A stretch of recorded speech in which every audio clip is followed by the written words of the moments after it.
psycho? Max Steel, infused with Intech Super Strength. He's the world's strongest, coolest secret agent. Max, stop Psycho! Ready combat diver suit. Full underwater breathing. Activate Intech. Going turbo. Psycho's getting away. Hydrogen ready. Yeah! Convert to off-road. Fire! Take it to the max. Max Steel. MX 16 hydrojet vehicle. Combat diver and psycho. Figures each sold separate. Color changes with warm water. From the acclaimed director of the 2009 horror remake Sorority Row comes a film based off of Mattel's line of action figures.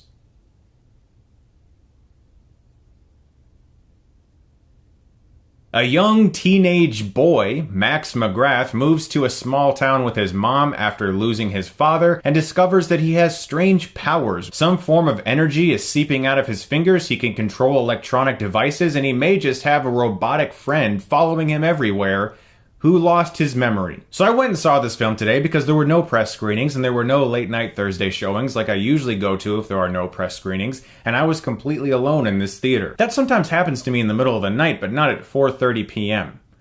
That's not good. Now let me get this right out of the gate. I never played with any of these toys growing up. I didn't see any of the trailers for this movie. I never watched either of the animated TV shows. I don't give a shit about Max Steel. So I went to this movie with a completely open mind. And I gotta say, I was blown away. There is so much shit I want to talk about. So look, I have to do something. I don't usually do this with new releases, but it has to be done. This film, I can't review without spoiling. I can't. I have to. I will not feel complete within myself unless I talk about this film in depth. So I apologize if any of you are deeply invested in the release of Max Steel.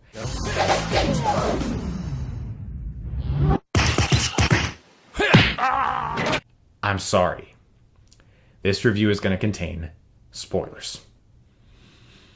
I don't even know where to start, so let's just start with the acting. It's bad, all around. Everyone's bad. Maria Bello's fine. She's probably the one saving grace in this entire film. She's okay. The lead actor in this film is unforgivably bland. There isn't a thing about him that's charismatic. There's no energy that seems to be seeping from him. I can't really blame all this on him, though, because this film is shot and edited together so poorly that the entire production feels almost as if it was just a rights-retaining movie. Do you know what I mean? A movie that was made by a studio because they're fearing they're going to lose rights to a property that they maybe want to do something with one day, so they better make a movie real quick, otherwise somebody else is going to buy up these rights. That's what this movie feels like. Very early on, you notice that the editing in this film is going to be very awkward, with a very strange dinner scene where Andy Garcia, Maria Bello, and this kid, they're all having dinner together, and it's intercut with these SWAT guys or some force of some kind that are breaking into this facility, and it's like, action, suspense, action, oh, let's back to some dinner jokes, action, suspense, action, back to dinner jokes. It's horrible. It's almost as if they were trying to time it to be funny in some way. You know how sometimes in a movie where you have a really fast-paced scene and then you cut back really quick to somebody who's doing something more mundane, the score drains out and it's supposed to make you laugh? It seems like they were going for that, and it just fell completely flat. The editing in this entire film feels that way. It doesn't seem to understand what type of movie it is. Is it a comedy? Is it a romance? Is it a superhero movie? What is this movie? I've got you. Max slashes back, then Psycho counters with his own deadly claw. Why don't you guys try to guess how the romance is started in this film between the young boy and the young girl? Just guess. Yeah, they run into each other. How many times in movies does a couple just round a corner, run into each other, and go, oh my god, oh I'm sorry, I run into... Ooh, you're sexy. And then this girl spends the rest of the film stalking this guy. This is one of the worst written female characters of the entire year. She has no purpose in this film other than to, for some reason, continuously follow this boy everywhere he goes. Despite the fact that because of his weird bodily reactions he's having to these strange things that are happening to him, he keeps ditching her and he keeps blowing her off because he doesn't want to freak her out when electric energy starts coming out of him. And she continuously follows him and tries to pick him up and always looks for ways to get with this boy. And I'm like, How desperate is this girl? She's very pretty. She seems smart. Does she not have anything better to do than to follow the new kid who keeps ditching her at every turn? It's such a terrible character. And for whatever reason, throughout this movie, every time this kid goes into his room, a kung fu movie is playing in the background. It's like indefinitely he has a marathon of kung fu movies that are always playing on his TV. And I'm not talking about like he comes in his room and then turns on the TV and that's just on. Every time this character is seen walking into his room, there is already a television on with a kung fu movie. Whoa! What the? Nice try, Biocon. Let me give you a hand.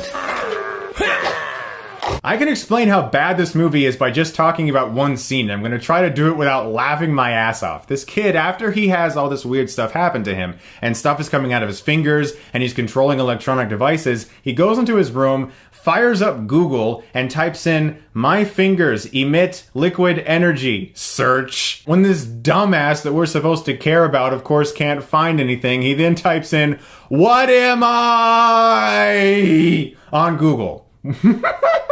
There's also a ton of logical flaws, like they live right by this gigantic power factory, and when they go outside, they can see like every star in the solar system. And then like halfway through this movie, a flying robot named Steel shows up and starts talking to Max about everything. Apparently he has a weird past, but the robot can't remember the past. He's lost his memory, of course, because if the robot could just tell Max what he needed to know, the movie would be over. But for whatever reason, they of course make the robot lose his memory. The screenplay is so lazy that when the robot tells Max he can explain anything he wants to know, Max is like, "Okay, what's with all this liquid energy stuff?" And the robot goes, "Pass."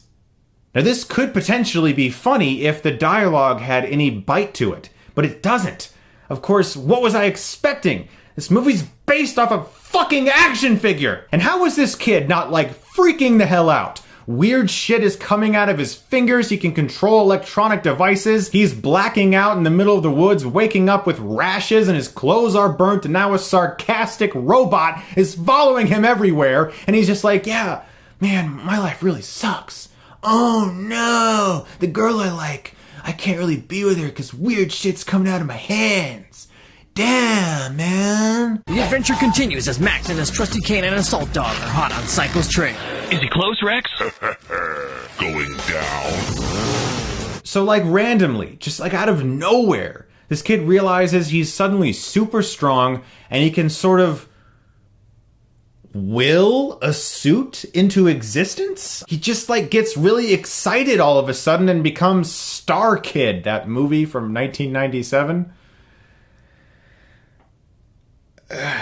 And of course, Andy Garcia shows up in a few scenes every once in a while just to make sure that his paycheck clears. Now, the second Andy Garcia walked on frame in the beginning of this movie and was just like a nice, friendly guy who showed up for a nice dinner, I was like, yeah, he's the main villain. There's no way an actor of that caliber signed on to this movie unless he's the villain, and of course, he is. It's so predictable, and it's the most obvious stunt double whenever he's fighting Max at the end in the suit. It looks like one of the bad Power Rangers episodes. And when this kid discovers that he has these abilities, he realizes he can go super fast. He can go like from here to there in a split second. Later in the movie, there's a big tornado following this kid, and for whatever reason, he chooses not to use his super speed at this point. That might be the best time, actually, to use super speed, when there is like an F5 tornado directly behind you with a giant fucking creature in it. Also, the main character is a complete idiot. There's a scene where his mom's in jeopardy and he calls somebody and he's like, "Hey, I need your help. I don't know where mom is. Is she okay?" And he's like, "Oh yeah, there's only one place she could possibly be. Go to that place." And the guy on the phone is like, "Now listen very carefully. This is very essential. Hang up, drive."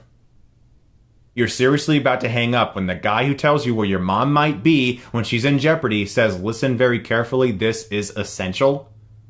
How am I supposed to like this guy? How am I supposed to give a shit about him? He's also a complete coward. Now look, sometimes in movies it's about a hero blossoming into a hero. It's about maybe he starts out small like Peter Parker and eventually becomes Spider-Man. Towards the end of the movie, there's like a team of SWAT guys that show up and are like, "Protect the boy!" and start shooting at the bad guy who was trying to kill Max. Max then goes in a corner and hides, letting the main villain kill the entire team. I mean, like, brutally murder them.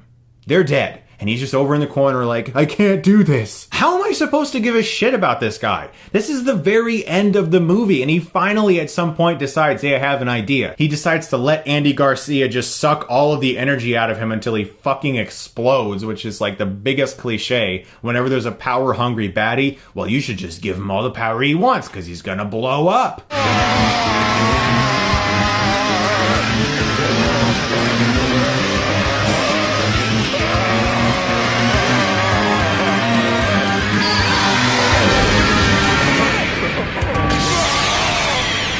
And of course, at the end, there's like a big revealing flashback that lets us know everything. The robot suddenly has his memory. Max has his memory. They all get their memories back. And it's just a bunch of techno babble that really doesn't mean anything. And it's supposed to make us feel like we're listening to scientists talk.